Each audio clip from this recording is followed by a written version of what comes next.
Hi there, I'm Andrew, you're watching ThatGamerAjax, and welcome back to Tales from the Tabletop. Now, some of the conversations that I tend to see regarding tabletop games is that there's always a difficulty when it comes to balancing encounters, so that way the players are often, kind of struggling, or that they actually see a good challenge. With this current story, I want to talk about why it's okay if your party members are overpowered. In fact, it can lead to some of the more fun moments that you might have in a tabletop game such as Dungeons and Dragons. So let's go ahead and dive right on into this tale. Now, to set the scene, this is a campaign that I wrapped up a couple years ago that was a heavily modified Rise of Tiamat campaign. I think around the time that our entire party was around level 18, 19, somewhere in that range, and most of the party members had some form of a legendary item that was unique to their character.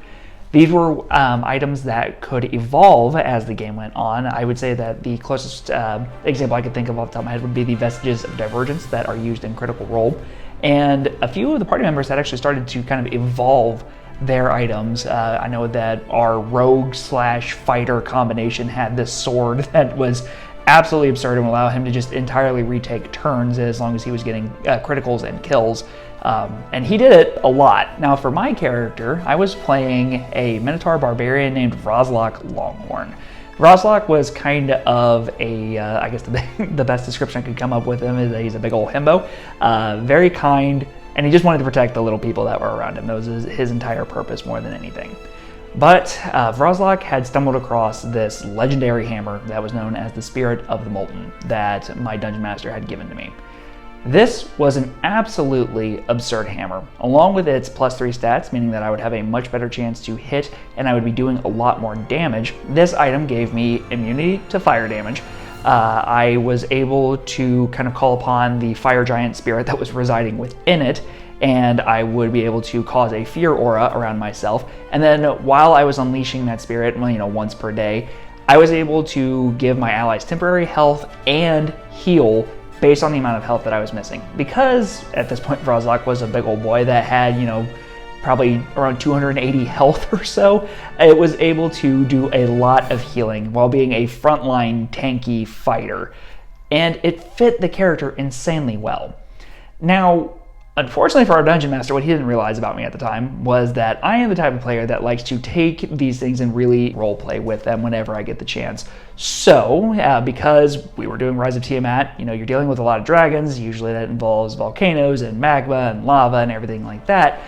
I happen to enjoy swimming in the lava because I was immune to fire damage.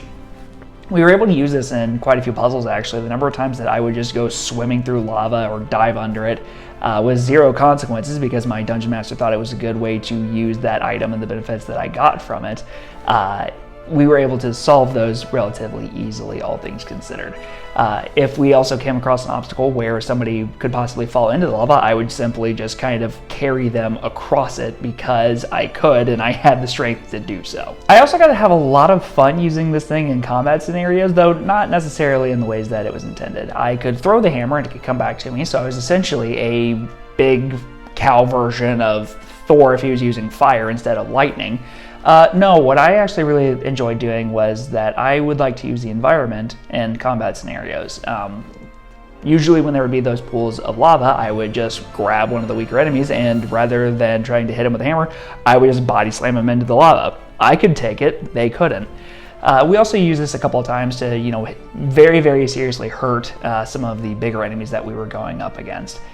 It was just an absolute blast to use something that was so ridiculously overpowered to such great effect. Now, because almost every single person in this party was overpowered, our Dungeon Master got to have a ton of fun in just throwing the most absurd combinations of enemies that he could at us. And he also came up with some very clever solutions that made it so that way our powers got honed back a little bit. I particularly remember there was one moment where all of our bodies got swapped and we were having to try to learn another character in the span of about 5 minutes.